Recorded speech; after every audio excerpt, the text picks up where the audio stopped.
अस्सलामुअलैकुम बच्चों, कैसे हैं आप सब। उम्मीद करती हूँ खैरियत से होंगे।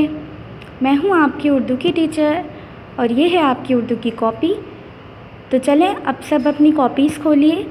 आज हम पढ़ेंगे हुर्फ़ तहज्जी की आदि अशकाल। लास्ट वीडियो में मैंने आपको क्या पढ़ाया था, हुर्फ़ तहज्जी की पूरी अशकाल। तो आज पढ़ेंगे आदि अशकाल। तो चलें सब स्टार्ट करते हैं।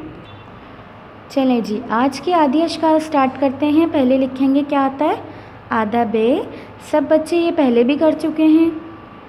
फिर आधा पे, बे के नीचे एक नुक्ता, पे के नीचे 3 नुक्ते, ते के ऊपर 2 नुक्ते, आधा ते, आधा टे। टे के ऊपर क्या आता है, त्वें। फिर हमने एक लाइन ड्रॉप करनी है, दूसरी लाइन से नेक्स्ट लाइन से स्टार्ट करना है। से के ऊपर 3 नुक्ते।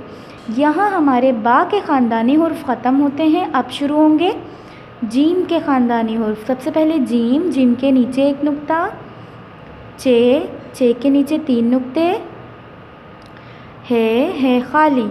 फिर हमने एक लाइन ड्रॉप करनी है। उसके बाद हमने जीम का ख़ानदान का आखिरी हुर्फ जो कि क्या होता है, खे होता है, ये बनाना है। फिर हमने बनाना है सीन। यहाँ से शुरू होते हैं 2 जुड़वा भाइयों वाले हुर्फ, सीन शीन। फिर है स्वाद द्वाद। जिस तरह सफाई से मैं अब नीट एंड क्लीन काम कर रही हूँ, बिल्कुल सब बच्चों ने उसी तरह अपनी कॉपीज़ में काम करना है।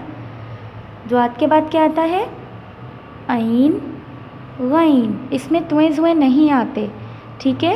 उसके बाद गैन के बाद फे के ऊपर एक नुक्ता, काफ के ऊपर 2 नुक्ते। फिर आएगा यहाँ पर डंडी वाला काफ, जिसके ऊपर एक डंडी होती है वो क्या होता है, काफ। और जिसके ऊपर 2 डंडियाँ होती हैं इस तरह, वो क्या होता है, गाफ। फिर है लाम, मीम, नून, है, ये। अब सब मेरे साथ दोबारा पढ़िए। बे, पे, ते, से, जीम, चे, है, खे, सीन, शीन, स्वाद, द्वाद, ऐन, गैन, फे, काफ, गाफ, लाम, मीम, नून, है, ये। सब ने बिल्कुल अपनी कॉपीज़ में इसी तरह वर्क करना है। यहाँ पर मेरा आज का टॉपिक ख़त्म होता है। अगले लेक्चर में अगले टॉपिक के साथ हाज़िर होंगी। तब तक के लिए अल्लाह हाफ़िज़।